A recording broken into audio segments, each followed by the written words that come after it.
ये बड़ा इम्पोर्टेंट है पाकिस्तान के फ्यूचर के लिए। सो इसलिए हम ख़ास तौर पर दाद देते हैं अपने सुप्रीम कोर्ट पे कि जब वाजिल हमने अपनी गवर्नमेंट्स कुर्बान की, आइन को देखते हुए वकीलों के साथ पहले बैठे, वकीलों ने हमें श्योर किया कि 90 दिन से आगे जा ही नहीं सकता, फिर हमने अपनी हुकूमतें कुर्बान की।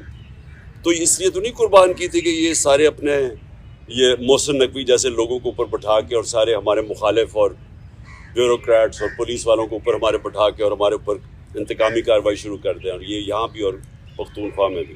हमने तो इसलिए किया था कि हमने कहा केयर टेकर आएगा और उसके बाद 90 दिन में इलेक्शन होगी, तो ये उससे पीछे हट रहे थे। और ये भी कि इतना आगे निकल गया, ये भी साफ आइन की खिलाफ वर्जी है अभी भी, क्योंकि ये अब ये जाहिर है ये वो जो 90 दिन के बीच में नहीं हो सकता क्योंकि इन्होंने इतना डिले कर दिया।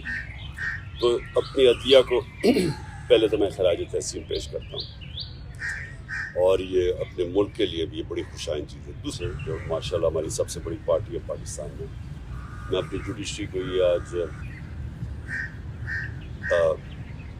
इत्तेमाद दिलवाना चाहता हूँ कि कौम उनके साथ खड़ी है, तो उनको कोई ये वो 98-99 में नहीं जिधर डंडों मार के सुप्रीम कोर्ट के ऊपर हमला हुआ था और कुछ रिएक्शन नहीं आया, बहुत बड़ा रिएक्शन आएगा पाकिस्तान के अंदर। तो ये हमने भी सारा वायरल हुआ ये जो क्लिप है, और मैं सिर्फ अपने जजेस को ये श्योरिटी देना चाहता हूँ कि हम सब खड़े हैं। दूसरी चीज़ की मैंने बात करनी थी वो ये, आज बाबर अवान ने एक प्रेस कॉन्फ्रेंस किया। देखिए पहले तो 17 मुझे किस्से हैं। मैंने जिन 3 लोगों के नाम लिए थे मेरे ऊपर जब वारदात हुई, तो मैंने उन तीनों के नाम लिए, तो हर चीज़ जो उसके बाद हुई मेरे अटेम्प्ट के बाद, वो मुझे कंफर्म करती है कि वो तीनों मुलव्वस थे इसमें। पहले तो कवर अप करने की कोशिश की, वो नवीद से पहली स्टेटमेंट, फिर शाम को दूसरी स्टेटमेंट आ गई। दूसरी स्टेटमेंट जब वो कर रहा था तो JIT के अंदर रिपोर्ट है कि वहाँ 5 नामालूम अफराद बैठे हुए थे काउंटर टेररिज्म की। जब उसको पहले तो नवीद को ये DPO गुजरात ने उसकी स्टेटमेंट करके वायरल कर दी, वो भेज दिया। सबसे पहले जो हमारे मुखालिफ एंकर्स थे उनके पास पहुंच गई। उसके बाद उसको उठा के लेके गए काउंटर टेररिज्म डिपार्टमेंट में। उधर 5 नामालूम अफराद जो कि जज के सामने एंटी टेररिज्म कोर्ट के जज के सामने JIT की रिपोर्ट है कि वहाँ 5 नामालूम अफराद थे, वो वहाँ बैठे। उसने दूसरी उसकी वीडियो बनाई और कई घंटे वहाँ रखा। और फिर जब JIT ने इन दोनों को वो जो SSP था CTT का उसको जब बुलाया, और ये जो DPO गुजरात को बुलाया, उन्होंने रिफ्यूज़ कर दिया आने को। पंजाब की CTT थी, तो कौन ताकतवर था जो इनके पीछे खड़ा था कि इन्होंने हमारी गवर्नमेंट होते हुए मना कर दिया। फिर उसके बाद जो JIT को सैबोटाज करने की कोशिश की, 4 लोगों ने अपने बयान बदले JIT के लोगों ने।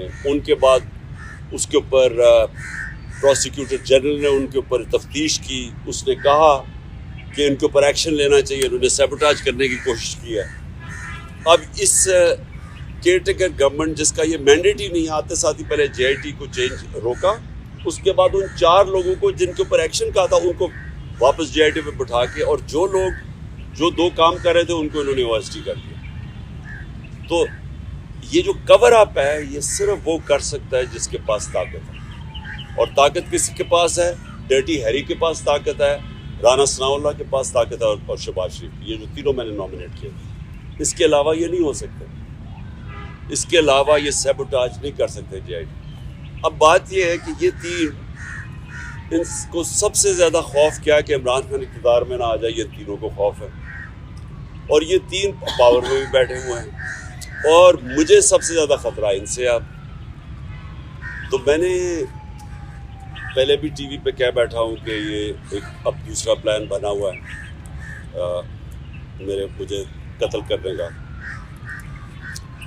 और मैंने ये पब्लिक भी कहा, जब यहाँ लाहौर हाई कोर्ट था तो मैंने तब भी जब जज ख्वाजा तारिक रहीम ने जज को बताया कि इनके ऊपर प्लान बना हुआ है, यहाँ कोई सिक्योर एनवायरनमेंट नहीं है, इसको ना पेश करें वहाँ, तो जज ने श्योरिटी दी। जब मैं यहाँ इंतज़ार कर रहा था, जब मैं गया, उसने श्योरिटी दी कि पुलिस इनकी हिफाजत करेगी।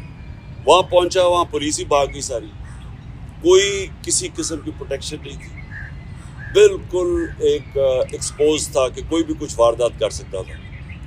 फिर उन्होंने मुझे पिंडी बुलाया, ये इस्लामाबाद में 3 अपीयरेंसेस थी। वहाँ आज बाबर अवान ने सीट जो अंदर के कैमरास थे, जो सीसीटीवी कैमरास थे, वो बंद किए गए।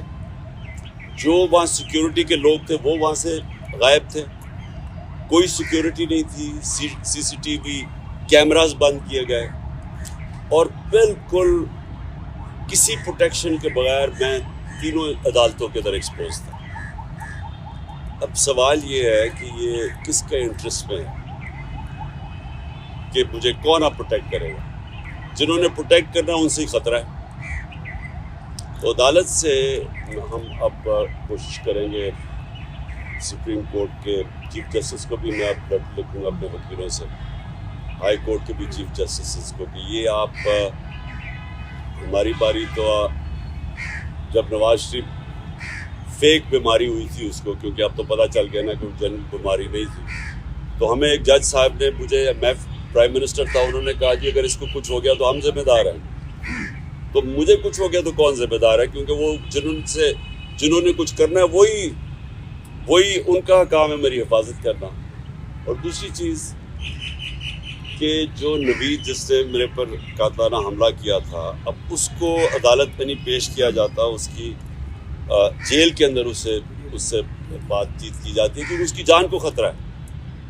तो जिसकी जान के ऊपर अटेम्प्ट हो चुका है और ख़तरा है, उसको क्यों वो ये घसीट रहे हैं। और उन केसेस में, यानी जो मज़ाहिया खेज़ केसेस हैं, ऐसे केसेस हैं जिनके ऊपर कभी, यानी अगर दुनिया मजाक उड़ाएगी कि एक टेररिज्म का केस कर दिया वहाँ इलेक्शन कमीशन के बाहर, जबकि मैं वहाँ था ही नहीं, मैं घर पे बैठा हुआ था, वहाँ मुजाहरा हो रहा है, मेरे ऊपर दहशतगर्दी का केस कर दिया। या दूसरा वो जो एक और, अब सबको पता है कि इलेक्शन कमीशन पूरी तरह, अब तो खैर सारी कौम को पता चल गया कितनी जानबदार है, ये तो हुक्म ही सारी उनसे लेती है।